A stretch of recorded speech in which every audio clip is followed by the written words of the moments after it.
So good morning, everyone. We appreciate you all joining for the Special Ed Advisory Council Best Practice Panel. As you can see, we have a distinguished group that will be joining in this discussion.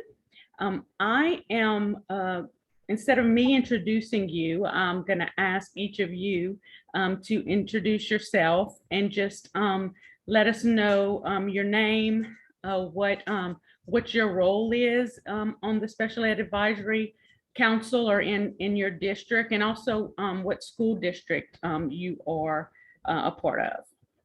So we will start with, I will go along of who I see on my screen. So Nicole Flores. Sure, I'm Nicole Flores and I'm a parent. My daughter Lillian receives special education services in Lafayette Parish. And I'm a member of our local Special Education Advisory Council. And I'm also on a parent member on the Special Education Advisory Panel for the state. Thank you. Angela Harmon. Good morning, everyone. My name is Angela Harmon. I am on the SEAP committee for East Baton Rouge Parish. I am a parent of a child with autism and also serve on the Louisiana Disability Council. Thank you. Kelly. Good morning, everyone. My name is Kelly LaFleur. I'm the Special Education Director in Evangeline Parish, and I'm also the chairperson for our local Special Education Advisory Council. Daphne. Hi, I'm Daphne Jones. I'm the Director of Special Education, Norfolk, and I am the chairman of our SEAP committee as well. Anitra. Hello, my name is Anitra Walker. I am currently a middle school and high school administrator and in East Baton Rouge Parish, and I also sit on the SEAP committee. Dr. Beckers. Hi, I'm Dr. Gerlinda Beckers. I am a professor at Southeastern Louisiana University. I serve on the SEAP panel for Tangipahoa Parish, and I also serve on the state SEAP panel. And for Tangipahoa Parish, I represent basically a transition liaison, and on the state panel, I serve as a higher education representative. And I should also note that Nicole and Dr. Beckers are our co-chairs for the Governor's Advisory Council on Disability Affairs Education Committee, which is quite a mouthful. So thank you guys for that. I'm glad you said it. Celeste. Good morning, I'm Celeste Chasson. I'm the Director of St. Charles Parish Public Schools, and I lead our SEAP committee.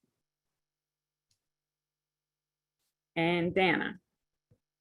Good morning, I'm Dana Lacasse. I'm the Director of Exceptional Student Services in Natchitoches Parish, and I serve as the chair for our local SEAP. Thank you.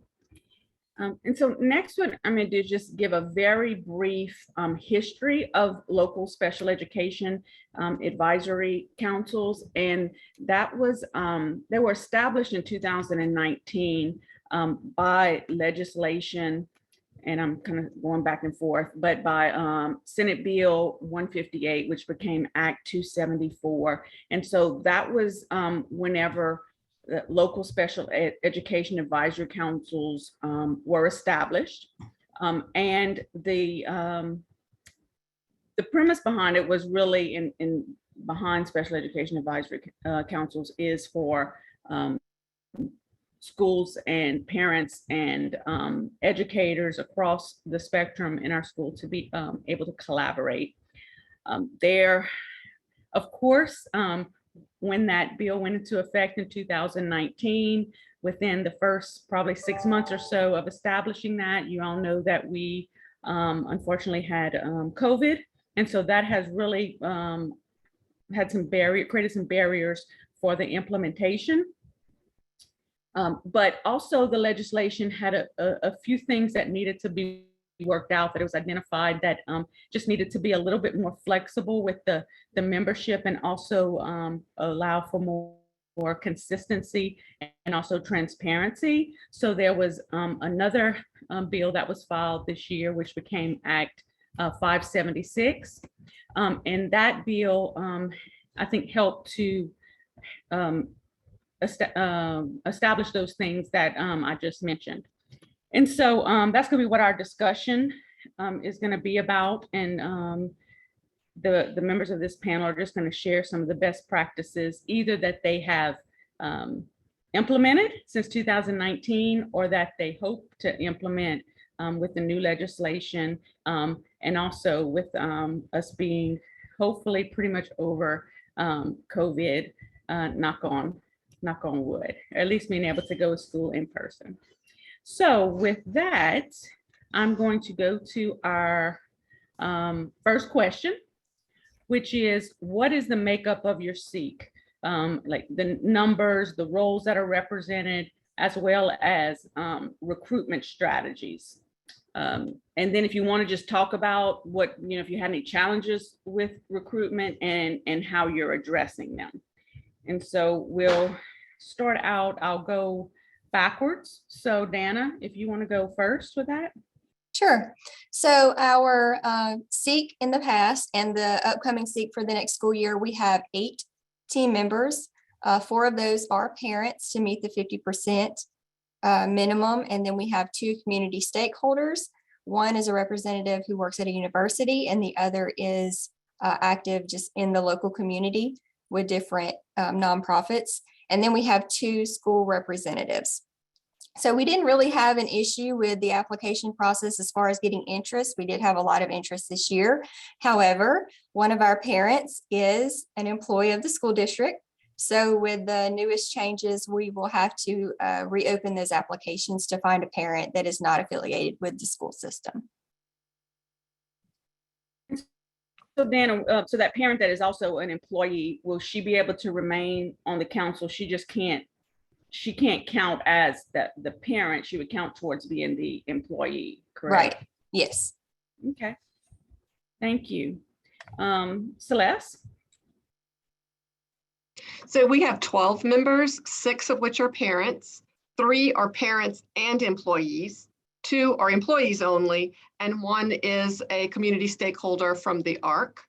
And we put out applications. We advertised on our district website, as well as sending out direct messages to parents of children with disabilities to get interest for our committee. And so Celeste, your membership for the coming school year has already been established. Is that correct? Yes. Okay. Thank you. And then let's see, I'll go to all of our special ed directors first, and then I'll loop back to our other members. Daphne? Okay, so we have 16 members on our SEAP committee, 3 of which are parents of, and we counted that are employed by our district. So we're going to have to do some restructuring to, we want to add 3 other people to the SEAP committee, and we're going to be looking at that again. But the first year we had 8, and so we doubled in size. And we have not really had a problem recruiting parents or teachers. What we've had issues with is our other stakeholders. Currently, we have someone from Nicholls State University who sits on the committee, and then someone who represents one of the community programs that we have in Lafourche. But that's probably where that balance is coming for us. It's actually finding other people outside of the stakeholder, outside of the parent, teacher, or district role. And Daphne, I remember whenever we spoke that you shared in your recruitment that you also look at the way your parish is a really long parish to make sure you get diversity across your parish and representation. Can you share a little bit about that? So Lafourche is really long. It's about 100 miles back and forth from one area to the next. And so we separate the district into the north, central, and south area. And, culturally, they're very different groups. We start up in Thibodaux is in the north area, if you're familiar with that, and we travel all the way down Bayou Lafourche to the end, to the Gulf of Mexico. So we have very distinct cultures in both areas. So we made sure that we had representation from all three areas, as well as elementary, middle, and high. And that was our real focus, that we had a very good variety of people on the SEAP committee and we looked at the disabilities as well. So we have representation from our most significant students. We have a parent whose child is not only gifted, but also special education. And we have students that are in the inclusive setting as well. So we really wanted to get a good picture of the district. And what we found is that our committee has really helped us build stronger relationships between not only the school system, but also in the community. Because what we do a little bit differently on our agenda is that we always find people to come in, and we have some type of presentation from the community about what those resources are available in Lafourche Parish. Thank you. And Kelly, do you want to share with us your makeup and your recruitment? We currently have 10, 5 of those being parents, 3 stakeholders, and 2 school representatives. We do have to do some refining of those different aspects, because I do have a parent that also serves. So I'm going to have to take a look at that and reconfigure. One of the barriers that we have is trying to find those stakeholders. So we've been doing a lot of outreach, and I did have some people contact me that are interested. So we're going to be opening up that application process once more. Thank you. And Nicole, I don't know if you, I know you're not in charge of the recruitment or the makeup in your parish but do you serve as a parent, or I know you're the Family 7 Families Director? So what do you? As a parent, I know that this last term I was on, we had, I think it was they had about 15 members. So it was pretty wide range, and there were a lot of stakeholders, there were a lot of staff, there were, parents as well. And then they just had their recruitment, and they just selected this year, and my second term is starting. So I don't know the makeup right now, but the prior term, I think it was 15 at that time. Okay, thank you. And then Anitra and Angela, you both are on the EBR Special Education Advisory Council. So I don't know which one of you want to share the makeup. Well, currently we have about 8 members on our committee. Of course, I'm a representation of the administration. We also have teachers, and also we have parents as well. So it's half and half, so half for parents. As far as the recruitment is concerned, we did a outreach. There was a Google outreach for anyone that wanted to participate in the SEAP committee, and that was done from district level. And though there was an application process, and so we didn't see the part of how you were chosen, but there were a series of questions and why you would like to participate in the committee and what you would be able to bring to the table, and as far as with special education is concerned. Angela, I didn't know if I missed anything.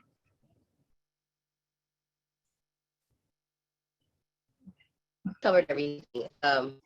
It's just that I think sometimes we may need to add, hopefully we can add like additional stakeholders, like it wasn't part of the recruitment process, but pretty much is our general makeup of our SEAP committee. Okay, thank you. And Dr. Beckers, you are one of those outside stakeholders. Do you want to share about your council? So I am, for Tangipahoa Parish, I serve as a stakeholder because I am a faculty at Southeastern Louisiana University, and Southeastern sits basically in the middle of Tangipahoa Parish. And I am the director of Lines Connected, so that gives me a kind of a transition perspective on role on the SEAP panel. The SEAP panel is very well with parents and teachers. They use, like, we're working on recruiting to make sure they have a balance with the new guidelines. And for example, the next meeting prior to approve the who participates, a good actual panel. We were having a little bit of difficulty hearing you. So was everyone else, or is it on my end? If you can hear me, you just went blank. I can't see anybody. So it must be me, but I'm not sure what happened. I can see here and hear both of you now, but Dr. Beckers, you went out earlier, but you're back now. Okay, because I cannot see anybody. Okay. Well, Okay, there I am. you might just need to log out. I and log live in a rural parish. Let me just tell you that. If you need to turn off your camera, if you think that'll help, like you have connectivity problems sometimes if you're not Okay. trying to use I can see. that. Did you hear the end of Although what we I said? want to see your, we know you did your hair for this, so, but if you think you need to turn off your camera, that's fine. But so you can't see me now? I can see you, yes. Okay, so I guess the last thing I said is that as a university, I was going to host the next SEAP meeting, and we're trying to make sure that availability for when parents can actually attend the meeting.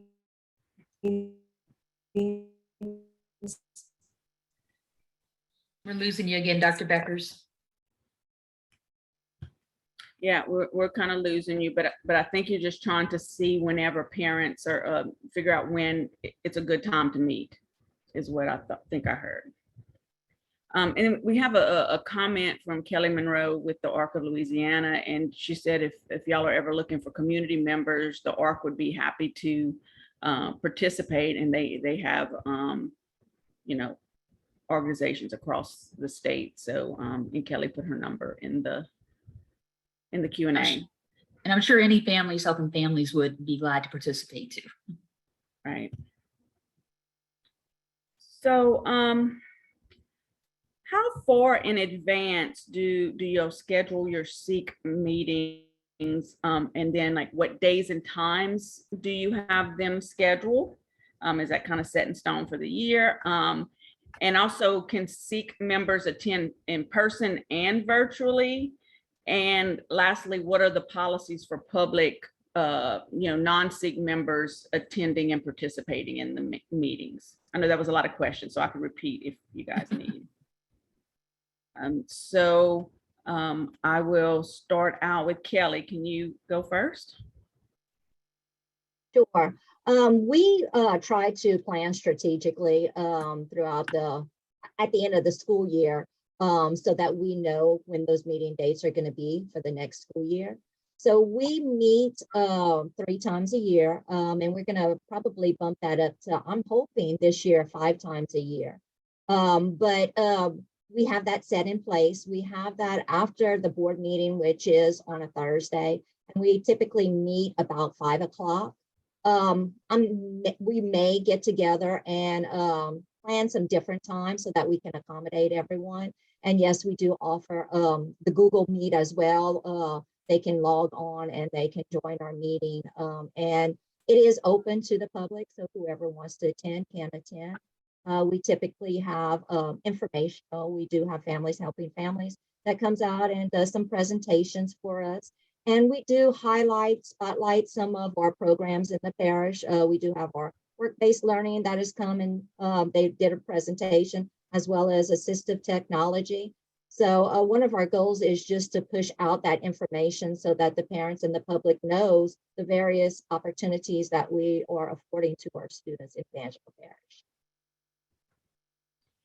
And Kelly, in your meetings, like when you're sharing that information, of course, like to get the advisement from the members, is there opportunity for that, after a presentation, to discuss how you're going to utilize that within the district? I think you've shared some things that you've done over the past few years in regards to that. Yeah, we do have a discussion about next steps and various ways that we can improve, because there's always room for improvement. A lot of good things have come out of these meetings. For example, we didn't have a Special Olympics team in Evangeline Parish. So we started that this year. So that is one of the amazing things that has come out of these meetings. So we have a lot of good conversations, good, rich conversations, and we're always looking at student progress and what's going to benefit our students. Thank you. Celeste?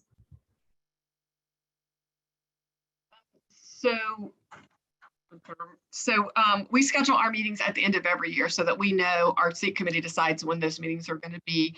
We've tried both morning meetings and afternoon meetings. Next year we'll have all like 10 o'clock, 10 to 11:30. They last about 90 minutes long. We have an agenda for those. Pre-COVID, we invited community to attend. Once COVID started, we started having Zoom meetings. Last year we met in person again, but they were just the committee so that we could have social distancing. Next school year, or this school year, I guess we're having it in a larger room, and the community would be invited to listen in on our meetings. We haven't had like that hybrid meeting. We haven't had a need to have that, but I'd be totally open to a committee member needing to meet via Zoom rather than coming in person. That would be certainly something we accommodate. Thank you, Celeste. And Dana, you want to go next? Sure. So on scheduling, we try to have them planned out for the year in advance on the days and times. What we've done in the past is we polled the team members, and typically hours fall in the afternoon or the evenings for parents after they get off work so that they're able to attend. We haven't set our dates yet. We have a new team this year, so I'm going to get with them this week or next week to plan out our meetings for the year. We have 3, but this year I'd like to have 4, 2 in the fall, 2 in the spring.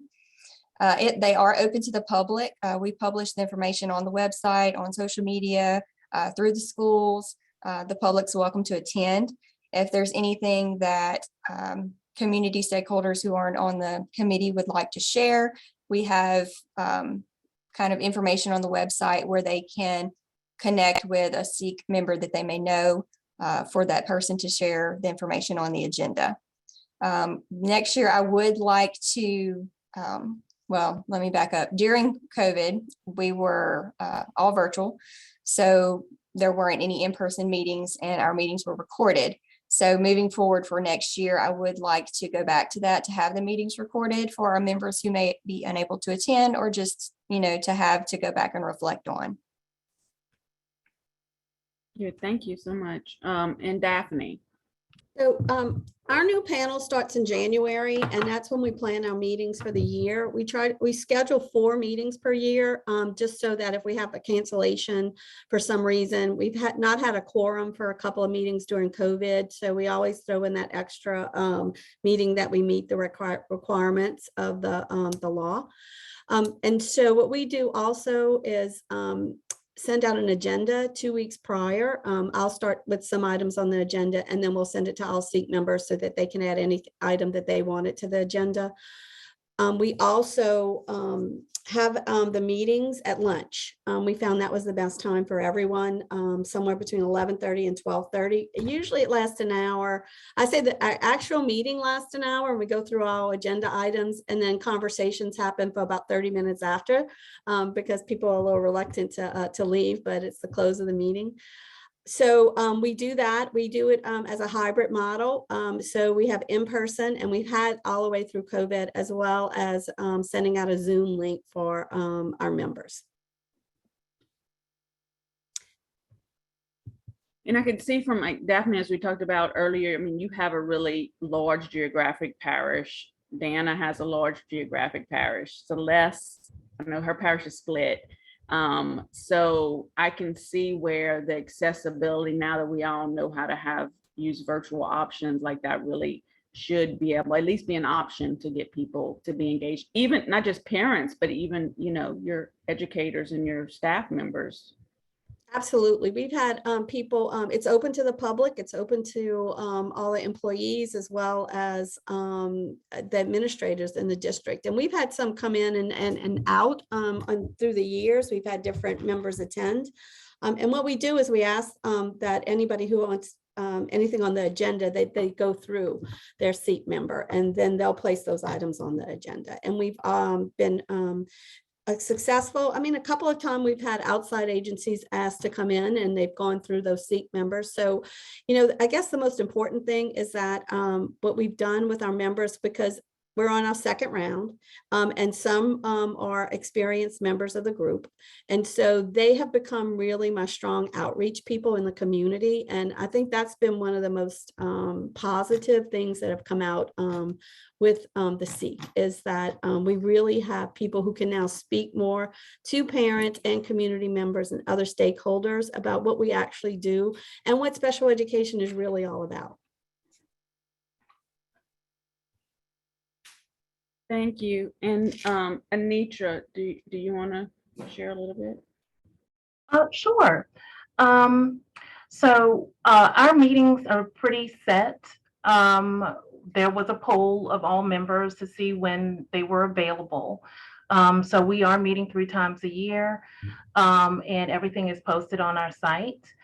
As far as those that want to participate, as far as giving something for the agenda, they can do that. We have a SEAP committee person where they would be able to put that information in and online or email that person. And then it would go onto our agenda item. Our agenda is given to us about 2 weeks in advance. Once we have met, our minutes are posted online in about 10 days or so. And I think that our ESS chairperson does an excellent job because when we talk, we're meeting and discussing what's necessary and what we think are changes that could be done in order to assist our kids. And that has been put on the next agenda item. So I think we're doing a really awesome job. I like my SEAP committee a whole lot, so it's fantastic. But that's what we're doing right now. And Anitra, since you're an administrator, in regards to recruitment, what is the recruitment process to have administrators on your SEAP? And I have to say, I was so bummed out when I missed out last year. And I did tell them that when I was chosen, and I was so excited. But it was given just as everybody else. Parents are needed, teachers are needed, outside community members are needed, and administrators are needed. And it's just up to whether that administrator wants to apply or not. And I did, and I'm so happy that I did, because I think from an administrative point of view is completely different when you're in a school site, because what you're doing and being at the table and working with the kids and the teachers every day. So the recruitment is still the same for administrators as well. Thank you. You're welcome. Angela, do you want to add anything in regards to East Baton Rouge? No, I just want to make sure, like with Miss Anitra, I do enjoy our SEAP committee. I think it's a nice diversity. We even have a male on our committee, which I think is great because we don't always get to hear the male side of disabilities and the things that you want for your children. So I just wanted to add that I do love it, being a part of it, and I like the diversity of it. Thank you. So I do have a question for you two, and I'm not sure of the population, and I think the other parishes are medium to probably medium-sized parishes, but EBR is one of the largest parishes. So as you said, you had 8 members, and like the law now requires that the minimum be 8, or have an explanation why it's not 8. For a parish like EBR, do you think that it should have more members, and is there potential to just to get more diversity and more stakeholder input? I think that that is a possibility, especially where I'm sitting here and I'm listening to 12, and maybe 14 or so. I think that is a possibility. We serve over 40,000 students in our parish. And so I think having possibly to open that up, that is something that we definitely can discuss, especially being here and listening to everyone, to open up and have more members on our SEAP committee that would be able to bring more ideas to the table and to service everyone. So I think that's a great idea. I'll definitely bring it back. Thank you. Mhm. And Dr. Beckers, do you have any input in regards to recruitment? No. You're I not don't- sure? You just know you filled out an application? Right. I mean, that's what I did. And I mean, actually, I was kind of recruited because of my role at Lions Connected. And then I filled out an application. But as far as the meetings and that, I don't have any say so or do with that. But I know we've been topic generated. They did a need assessments. And so we've dealt, like, for one, we did an inclusive post-secondary education / transition. We did a one on behavior challenges and how they're meeting the behavior challenges of students within the parish. So that's, the agendas are driven by a needs assessment. And then they've had outside people come and speak on those, or what they are doing in the parish, or what they're working towards to do to meet the needs of the students within the parish. Thank you. And that brings to mind something that I think, Daphne, you brought up, that in regards to your SEAP, after some discussion, y'all made the recommendation in regards to paraprofessional training. Yes. Correct? Yes, Do you want that's to share correct. about that? So we have one parent that was on the committee, and she had put on the agenda that she really wanted us to look at what we did for our paraprofessional training. And we were already in the process of looking at that, but it really was a really good collaboration, because we heard from her. She has her child is more significantly disabled. And so she really had certain concerns that she wanted to deal with. It opened up the discussion about the roles of the paras in pre-K, in an inclusive setting, in with our significant disability students. And then what was really interesting for her, because her child was in the elementary school, it also opened up the discussion of what happens to our kids once they're out in the community as well. So we worked together. We had those things already on board, but we were able to share it and fine tune it. And I think that one little step really showed everybody on that committee that, one, we were listening, we were proactive, and then she saw that happening within the schools, probably in planning is one thing, but in about a month's time, that everything rolled out together. So for us, we believe that started that relationship building, is because we were so proactive to what was one of her biggest concerns. Thank you. And I think, Nicole, you're the only one maybe. Did you answer the question in regards to the recruitment?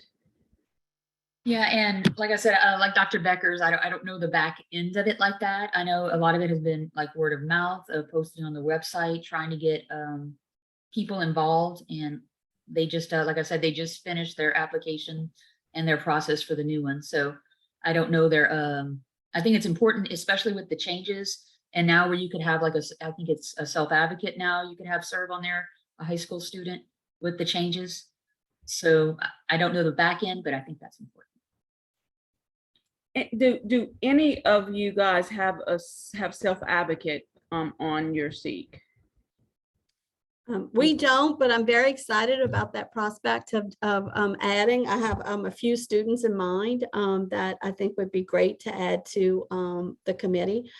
So I think that absolutely was one of my most positive results of the new legislation, that we were opened up to that. And it gave us that idea to add that student and high school student to the mix. I think Dr. Beckers and Nicole and some others, as we're working on some ways to make it something that districts could implement practically, and we're looking for some options. that was really exciting and that was a way just to be able to provide leadership opportunities for our students with disabilities. Those of us who work with people with disabilities, we all know that we know many of our students have those leadership skills. So that's a great opportunity for them as well.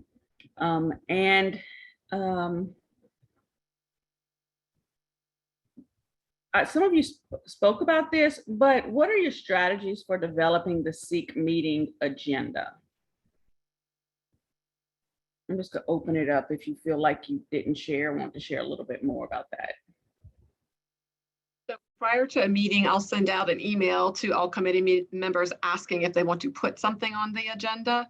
I would love for that for people to start giving more ideas for that. I think as we start to invite community members into our meetings, I think they may have some ideas or bring something to the table that they may like to be discussed. So that's kind of been a hard thing for me as the leader of the group to always have something on the agenda to speak about. After it's on there, it seems like we have no problem talking, but it's to just get something on the agenda that I feel like we need input on. And I think for us, when we're meeting, because we meet from 6 to 8, and because that works for everyone. And when we're looking at those items, the first thing when we're discussing is what is going to help the kids at home, what's going to help the parents, and what's going to help the children within the school. And so that's how we build our agenda items. And those agenda items, we may invite people from the outside in, from the community, and also within the district to maybe come and talk, present, to see what we can do next. So that's how we get our things together. And for our first meeting, when we meet with the new panel, we first talk about the expectations of and what's the reasoning for the group to begin with. And then we cover what our state initiatives are. So what is the focus in special education from the state? So we look at early identification, specialized instruction, and we explain those to the SEAP committee so that we do have guidance, that they do understand that this is where our initiatives are going to lie and why we choose to make the decisions that we do and how do we spend our money, as well as in the IDA grant. And then we also go over the law, because I think they need to know, a lot of times parents don't know why certain decisions are made or certain guidance is given. And so we cover that up front. And then we start adding on the different layers of how every initiative that the state focuses in on, and how do we cover that, and what's available throughout the community.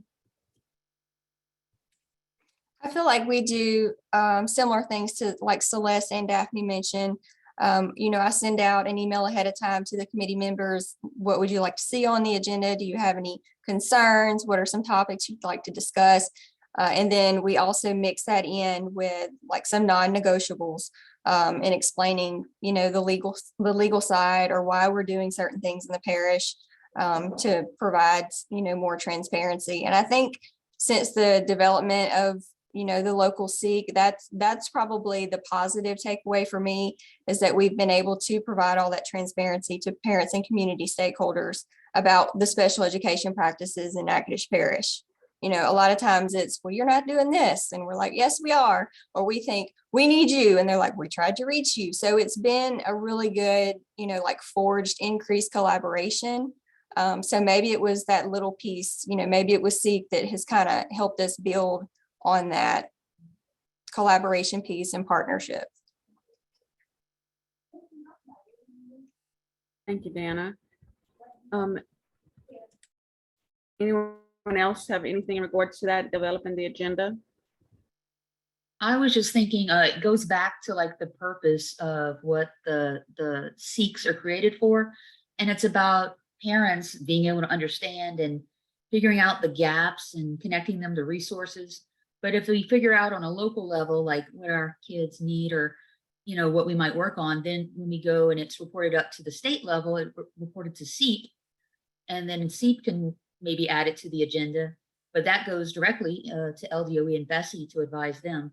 So it kind of goes together. It starts locally and just using that SEAP for sharing information and kind of identifying any kind of gaps that we can help, find answers for. And one thing that I know as we're talking and we spoke before, it seems like all of you are using the model of kind of like everything under the umbrella of special education is open to being discussed.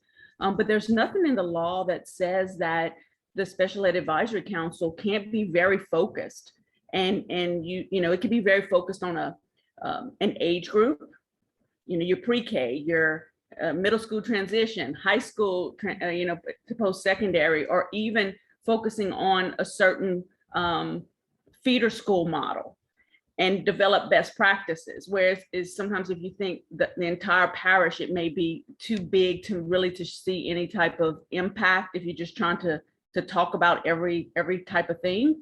But you could also focus on, make it very specific and focused and have a goal. And then maybe create a best practice model for that area, or whether it be a school, age group, or just a best practice. So do y'all have any thoughts on that? Is that a practical idea, or is that something that you see some problems with? I mean, we have not used that model in the past, but I think it's very doable. As a matter of fact, as you were talking about that, I'm thinking of even doing some smaller groups and really planning, have like a work group going on to where we can focus on some of those areas that need improvement. So I think that that's a good idea and something that we can expand on. And I didn't steal that idea. I worked for LaSord. I know Celeste and Dana were part of LaSord, and that really is the model. For those of you who know that, it's not just Bambi had this idea, it really is a best practice model. So research-based, so just throwing that out there. There are many evidence-based practices, which I know all you guys are ensuring that is happening. Dr. Becker, I was gonna say that's what the point of that needs assessment, because then you could see where the needs are across the parish to, where then you can focus on your smaller pieces to lead to your larger piece.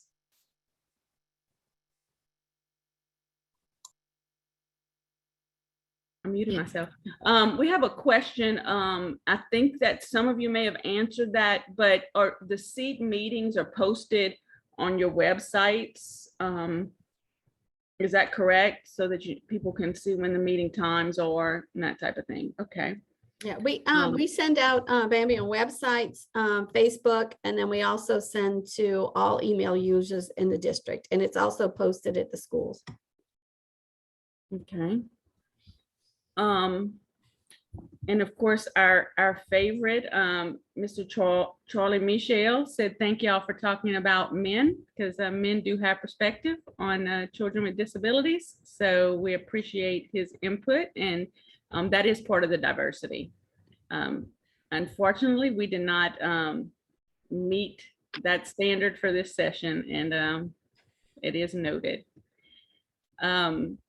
Also, Harlan had a question about the special school district. So if a parent has a child in the special school district, does that automatically qualify them for becoming a member of the parish SEAP?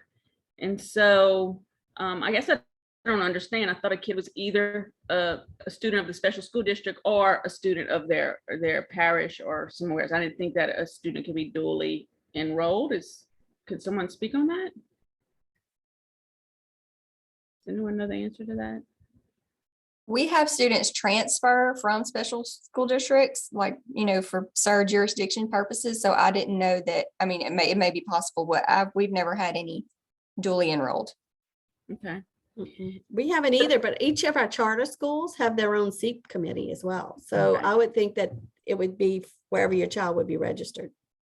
Right. And I know the special school district, they have to have a SEAP, just like any other school district. And I know, Warren, I could connect you with the person in charge of that, and they're looking for parents. They kind of had some some issues because the way the special school district is set up, the parents are from across the state because the kids come in from across the state. So that makes there's a little bit more of a challenge in regards to that. So yeah, I know that they really want parental involvement and they're seeking that.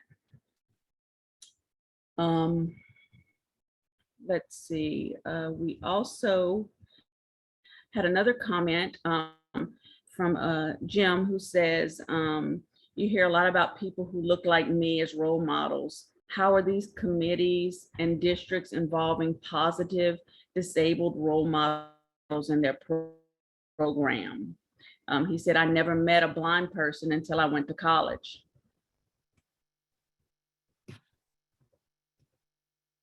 Have any of you addressed that?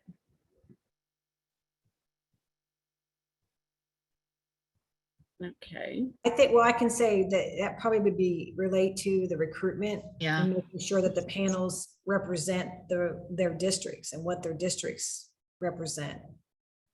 Be my comment on that. Yeah, And I to agree. encourage people who, I think his name was Jim, to encourage Jim to get involved. Yeah, and now I think Daphne spoke to this as well as possibly looking or recruiting students to serve on the committee. I think would also help with something like that.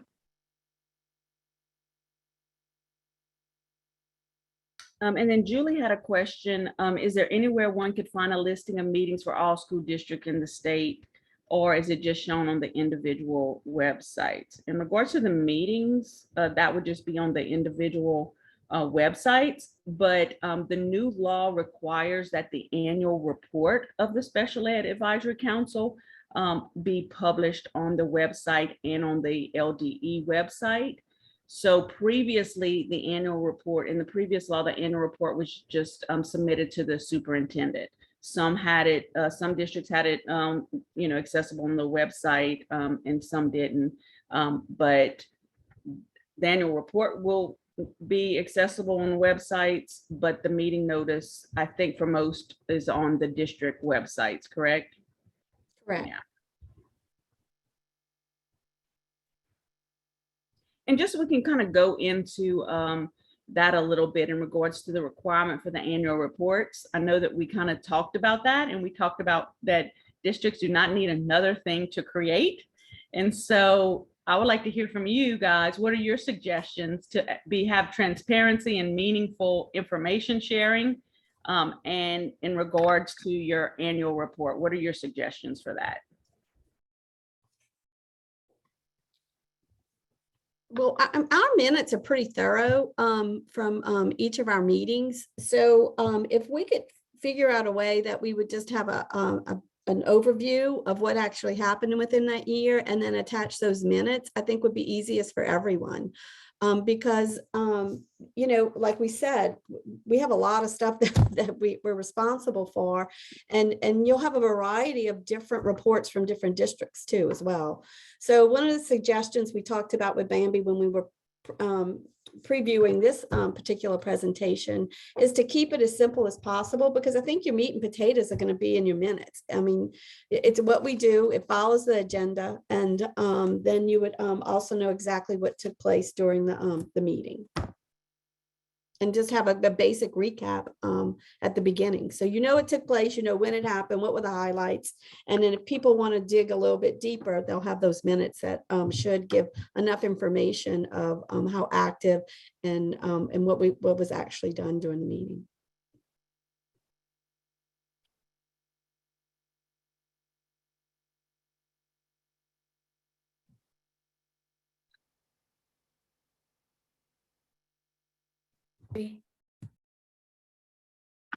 I'm muted. Sorry. What I said was we only have 12 minutes left. It might be 11 since I was talking to myself here. But what are some positive outcomes from your SEAP so far, and what you foresee is positive outcomes in the future? And I would like to start with Angela, because I think she had some really great perspective from a parent's point of view. For me, I think just personally, being able to engage with the district staff, and we both basically see on both sides of the coin, because as parents, we want certain things our way. and we'd like to say we don't understand why we can't have it, or how can we achieve certain things. So having to the district staff and other administrators on there to actually and where we're coming from and help us to maybe even to reach that goal of how we're going to get these solutions for some of these problems and address some of the things that you don't normally get to address. And you find out that other parents are having similar issues, and or there are issues that you really hadn't thought about because you're not there yet. And recently on our last one, we did a webinar on transition, which my son's not quite there yet, but it's preparing me for those steps. And now I know what to look for. I know that the upcoming meeting and how that whole plan of action will help me facilitate his transition to high school. So those are some of the things that I've gotten out of it. You know, other than great friendships, you know, learning people and learning about actually different disabilities, because all the parents' children have different disabilities and different levels, different ages, you know, so it's comprised of like I said, a good group. And I enjoy hearing the male perspective of disability too, as well. So that's my take. Yeah. Okay. Does someone else want to share some positive outcomes so far?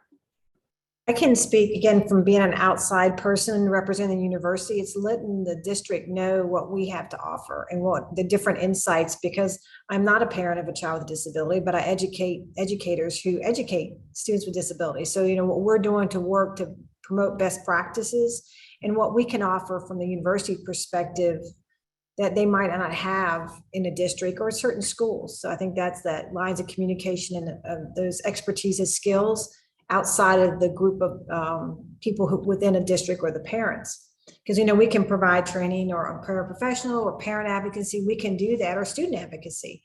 And so it's like the resources that are available right there within your district. Thank you, that's good insight. Anyone else want to share? Celeste? Positive outcomes that we had was a recommendation to have a parent group. So because of the SEAP, we now have this school year, we'll start with hopefully monthly parent meetings where they can receive information and then mingle, get to know one another, and just have a support group. So that has been, you know, something that was really positive. As well, when the Achieve funds came out, we had parent input on how they thought those funds should be spent. So that was another positive outcome, is to hear from a parent's perspective how they felt our funding should be used. Thank you.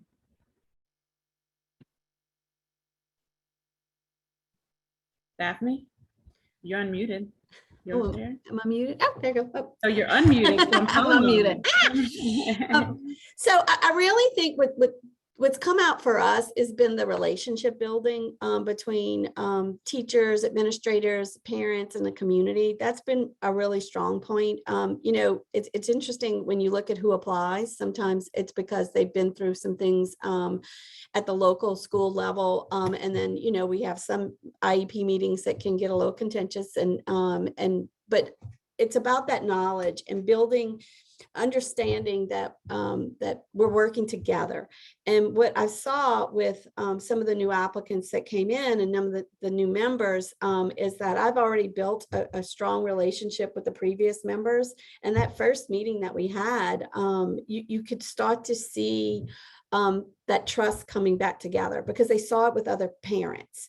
And so it opens up a lot of conversations for us that we didn't have in the past. And a lot of it has to do with really, because we're such a long district anyway, you know, that, you know, we always get in our district, oh, that's Thibodaux. They don't understand because the central office is in Thibodaux. They don't understand what happens in Golden Meadow.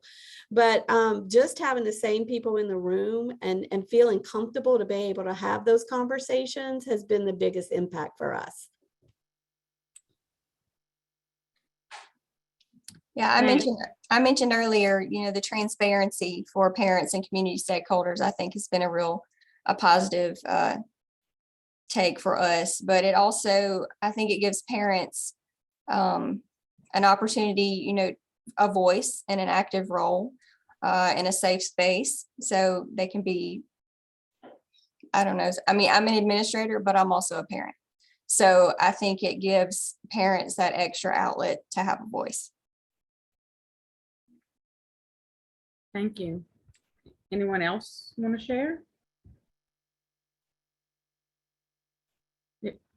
If not, we have a few more questions in the chat or comments. Does SEAP have a statewide forum to interact and share ideas? There is the Special Ed Advisory Panel, which is required by federal law. Dr. Beckers is on it, and Nicole Flores is on it, or anyone else on this panel on SEAP. But that is conducted through the Department of Education. So there is that body, and it's open to the public to attend, and meetings are publicly, the notices are published. And speaking of the Department of Ed, Meredith Jordan, who is the, what I call the Special Ed Director for the Department of Education. I know she has another title, but she is a point person there. And she said, it's so wonderful hearing about all the SEAP practices occurring across the state, and thanks for all the models.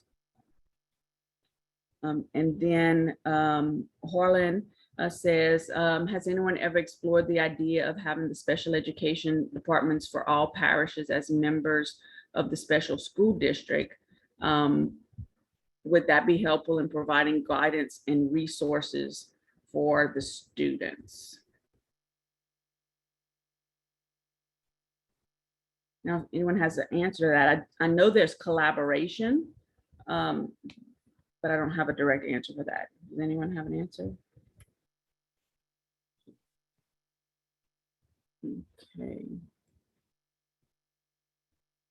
Do we have any closing comments anyone would like to make?